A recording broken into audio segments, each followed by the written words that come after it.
Découverte, innovation, prenez de l'avance. Bienvenue dans Futuris. De plus en plus de gens souffrent de diabète insulinodépendant à travers le monde et les causes de cette maladie sont encore méconnues. Qu'est-ce qui nous rend vulnérables au diabète? Notre mode de vie urbain y est-il pour quelque chose? Nous avons tendance à vivre dans des environnements de plus en plus stériles et à manger de la nourriture industrielle. Notre voyage commence par la Finlande, le pays avec le plus fort taux de diabète de type 1. Irina vit dans la banlieue d'Helsinki. À l'âge de 10 ans, elle a dû être hospitalisée d'urgence. Franchement, j'ai de la chance d'être en vie. J'allais très mal. J'ai passé plusieurs jours aux urgences. Le diagnostic est vite tombé. Irina souffre d'un diabète de type 1. Depuis, elle doit régulièrement se faire des injections d'insuline pour maintenir son taux de sucre dans le sang. Je dois toujours avoir une seringue à insuline sur moi. Je m'injecte une dose à action rapide avant chaque repas et une dose longue tous les soirs. Ce qui provoque l'apparition du diabète n'est pas encore très clair. Une étude européenne se penche actuellement sur l'hypothèse dite de l'hygiène, hypothèse selon laquelle notre environnement de plus en plus aseptisé perturberait le développement de notre système immunitaire. Le projet de recherche Diabimmune mène une étude sur des centaines d'enfants en Finlande pour déterminer pourquoi un grand nombre d'entre eux échouent en grandissant à développer une résistance aux maladies auto-immunes. C'est peut-être qu'ici, l'environnement est trop propre. C'est certainement pourquoi nous avons beaucoup d'allergies et de maladies comme ça. Les échantillons et les données collectées dans les hôpitaux sont envoyés en laboratoire.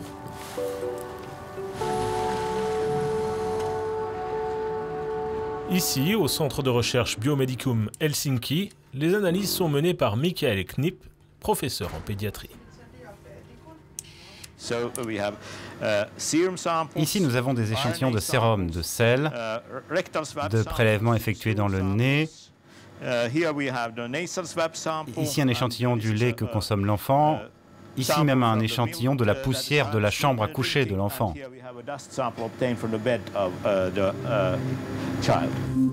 Ces échantillons contiennent peut-être des indices pour déterminer quelles infections infantiles s'avèrent importantes pour bâtir un bon système immunitaire. La majorité de la population finlandaise vit dans les villes et le climat très froid empêche la dissémination des agents pathogènes. Actuellement, nous pensons que les infections que l'enfant développe avant l'âge de 1 an sont très importantes. Et si l'enfant ne développe pas ces maladies, la régulation immunitaire ne se développe pas, ce qui conduit ensuite à des maladies mortelles comme le diabète ou des allergies.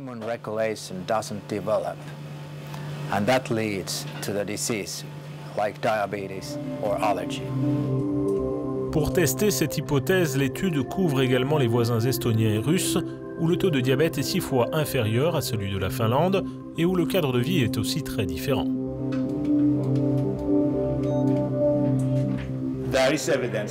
Il est évident qu'il y a beaucoup plus de microbes en République russe de Carélie qu'en Finlande.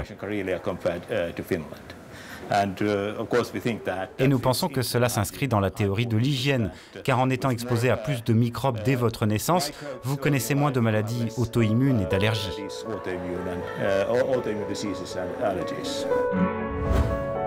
Nous traversons la frontière pour nous rendre à Petrozavodsk, la capitale de la République russe de Carélie. Dans cette ville de près de 270 000 âmes, plus de 60 crèches et maternelles participent à l'étude Diabimmune. Les familles volontaires sont soumises aux mêmes tests et remplissent les mêmes questionnaires que leurs voisins finlandais.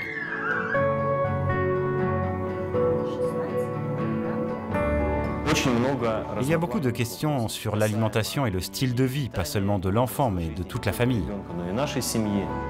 Les formulaires permettent de récolter des données sur les conditions de vie de l'enfant dès sa naissance. Les scientifiques essaient d'établir des corrélations avec les symptômes de prédisposition au diabète. Chaque famille remplit plusieurs questionnaires, en commençant par des questions détaillées sur la grossesse, puis le développement de l'enfant, les maladies dans la famille, des informations sur les vaccins, etc. Au final, on obtient un très gros volume de données que l'on entre dans notre base de données en ligne.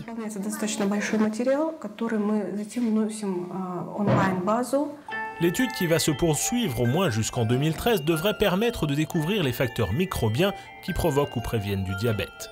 Cela pourrait ouvrir la voie à une immunisation contre la maladie en utilisant par exemple des produits alimentaires probiotiques pour les enfants. Nous avons atteint un certain degré de succès en traitant le diabète, mais pour l'instant nous traitons seulement les symptômes et nous nous battons contre les complications. Notre véritable but est d'empêcher le processus d'auto-immunité de démarrer, ou du moins de l'interrompre lorsqu'il a commencé à se développer dans le pancréas. C'est pourquoi nous voulons déceler les facteurs qui provoquent le diabète. Quand nous connaîtrons notre ennemi, nous saurons comment le combattre.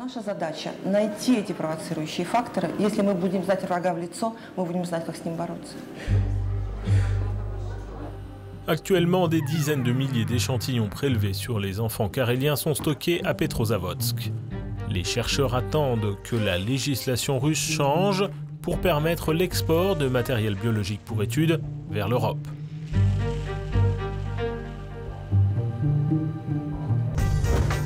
Dans le même temps, un autre projet européen concernant le diabète est sur le point d'atteindre son but. Cela se passe à Montpellier, dans le sud de la France.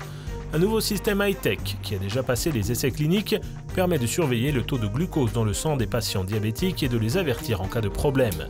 Des capteurs fixés sur le ventre mesurent la composition du sang ainsi que l'activité physiologique du patient. Ces deux capteurs communiquent avec un troisième appareil, donc c'est un prototype qui a été mis au point dans le cadre du projet Diodvisor.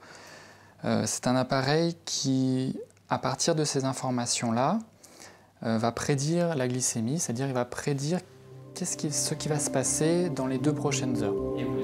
Le Diadvisor indique les fluctuations du glucose dans le sang du patient et calcule la dynamique à venir en se basant sur les caractéristiques individuelles du patient. Ce système est actuellement testé par une 60aine de volontaires dans 3 pays européens. C'est pas plus gros qu'un téléphone portable. Quand je sens que je ne suis pas en grande forme, disons que je tends à être en hypoglycémie, je sors de la poche, j'appuie sur le bouton, je regarde où j'en suis. Le système Diadvisor prend en compte l'activité physique du patient, les repas, les injections programmées d'insuline, ainsi que d'autres facteurs, ce qui permet de faire des prévisions horaires très précises. Le fait d'avoir des indications sur la baisse de la glycémie, ça va nous permettre de prendre des mesures correctives comme le resucrage pour éviter de tomber en hypoglycémie. Et quand on est en hyperglycémie, pareil, les signaux sonores ou les signaux qu'on reçoit vont nous permettre de corriger ça et d'éviter d'avoir des effets secondaires à long terme. Pour l'étude clinique, les indications du Diadvisor sont contrôlées grâce à des prises de sang. Selon l'un des responsables de l'étude, le professeur Éric Renard, ce système de prédiction devrait révolutionner la vie quotidienne des personnes souffrant de diabète. Sur la base de l'information, ce qui est très difficile pour un malade diabétique traité par l'insuline, c'est de prendre des décisions. C'est-à-dire que très souvent, le malade, même s'il voit que sa glycémie n'évolue pas comme il faut, il ne sait pas trop que faire, même s'il est éduqué. Il a peur de prendre une mauvaise décision. Donc ce système va le conforter en lui disant « vous devriez faire telle chose ». Et les premiers tests qu'on a faits l'an dernier montrent que le système est juste dans plus de 90% des cas. Et jamais le système va donner un mauvais conseil. C'est parfois un conseil pas tout à fait précis, mais c'est toujours dans le bon sens. Parmi les traitements les plus prometteurs contre le diabète de type 1 figure le pancréas artificiel. Les chercheurs travaillent sur des algorithmes physiologiques qui permettraient de sécréter l'insuline selon les besoins du patient, rendant ainsi la vie plus facile à des millions de personnes.